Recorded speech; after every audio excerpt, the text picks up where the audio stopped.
சமையலறையில் நான் உப்பா சர்க்கரையா? நீ படிக்கும் அறையில் நான் கண்களா புத்தகமா? நீ விரல்கள் என்றால் நான் நகமா மோதிரமா?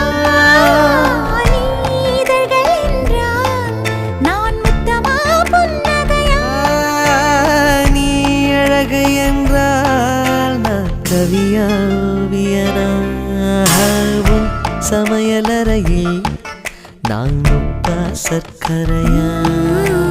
நீ படிக்கும் அறையில் நான் கண்களா புத்தகமா?